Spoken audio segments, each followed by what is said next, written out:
Now let's develop a generalized formula for finding values of components of a given vector. Suppose we are given a displacement like this. This is your displacement vector.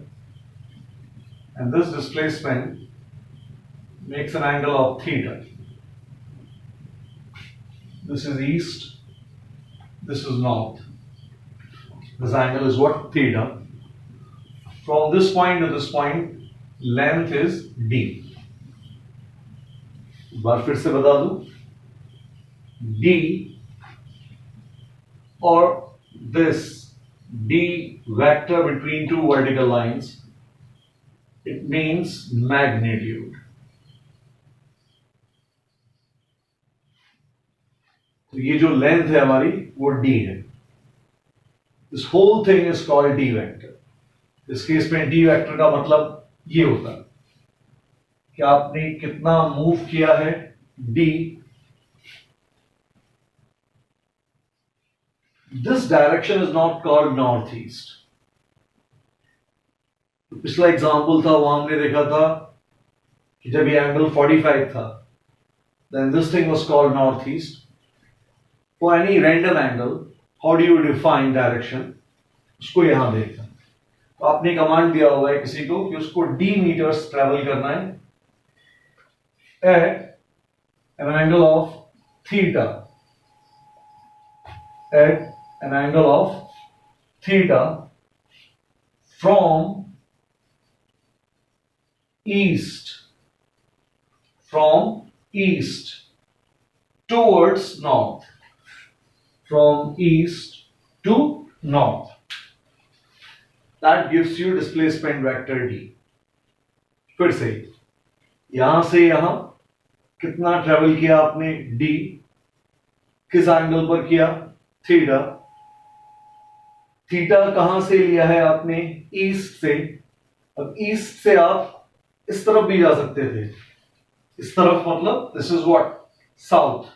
तो आप east से south भी जा सकते थे, लेकिन इस question में हम कहां मूव कर रहे हैं? नॉर्थ. इसलिए हमने डिफाइन किया that you have to move this d distance at an angle of theta from east to north. पिछले एग्जाम्पल से अपने को पता है ये है हमारा इनिशियल पॉइंट, ये है हमारा फाइनल पॉइंट. हमने एक दूसरे आदमी को बुलाया, वो इस तरह से मूव कर रहा है. He moves a distance of x along east direction and then he moves a distance of y along north direction. X and y, these are called components. हमारा एम x और y फाइंड करना है. पिछले example में theta 45 था, उससे advantage ये मिला कि एक आइसोसेलेस ट्रायंगल बन गया था, x और y सेम हो गए थे.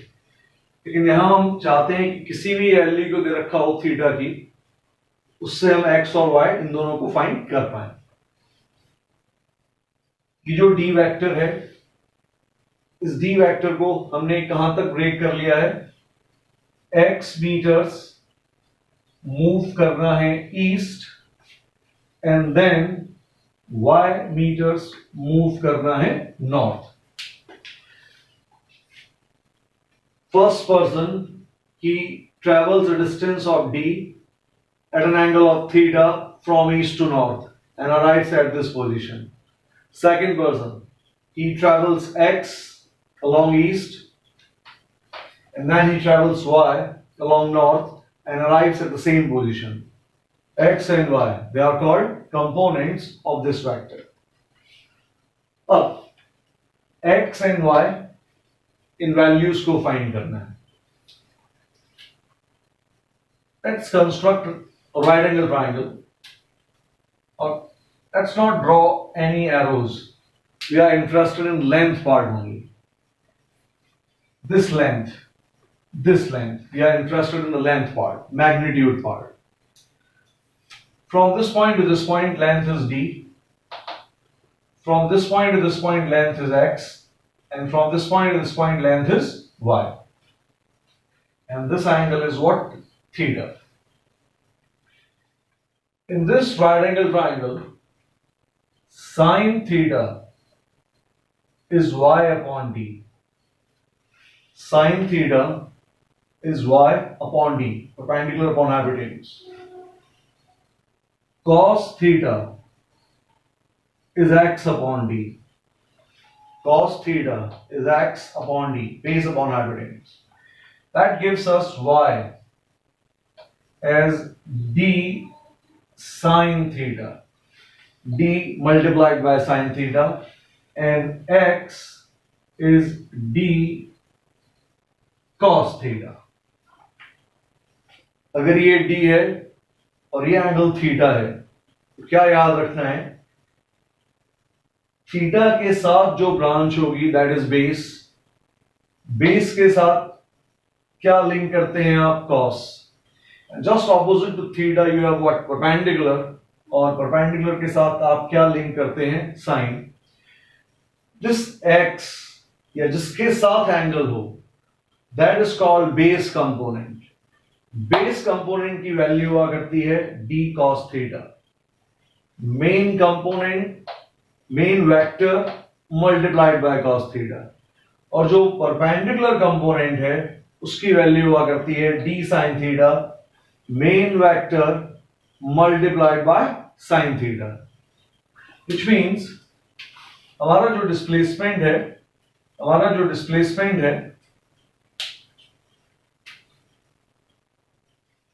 d at an angle of theta from east to north is now x east, but value of x is what? D cos theta.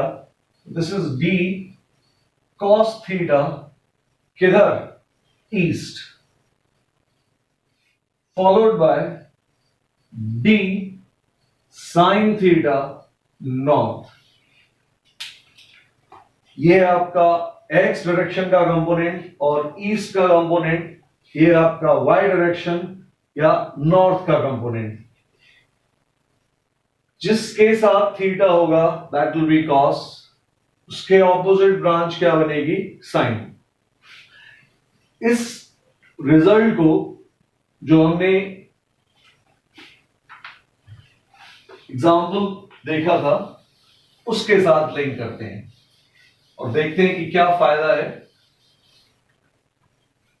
इस फास्ट फॉरवर्ड मेथड को develop करने का.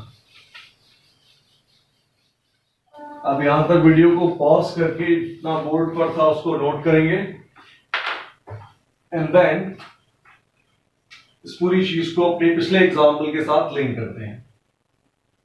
और पिछले एग्जाम्पल में हमें दिया हुआ था डिस्प्लेसमेंट 60√2 मीटर्स और जो डायरेक्शन थी वो थी नॉर्थ ईस्ट.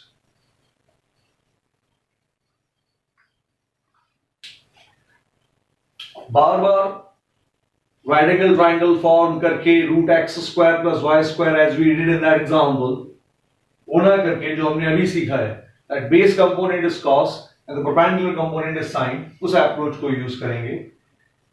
ये है आपका base component. This angle is 45.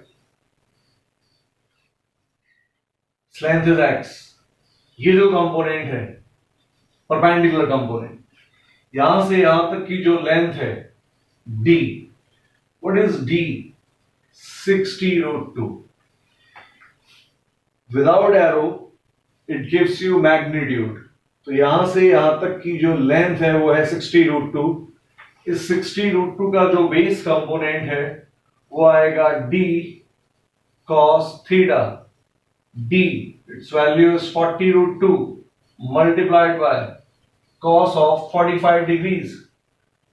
Cos 45 you know is 1/√2. That gives us x as 40 meters. And the perpendicular component y is d sin theta. d is 40√2 multiplied by sin 45. You know that sin 45 is 1/√2. That gives you what? 40 meters. इस तरह से x और y की values निकालना बहुत easy है। Finally हमें क्या मालूम था, 60√2 north east is nothing but 40 meters. This x we have calculated its value and that value is what, 40. इस 40 को आप किस डायरेक्शन में मूव कर रहे हैं, east, 40 meters east plus this direction is what, north, this direction is what, north, and then you are moving 40 meters किधर, north. These two are the components of this main vector. ये हमारे पास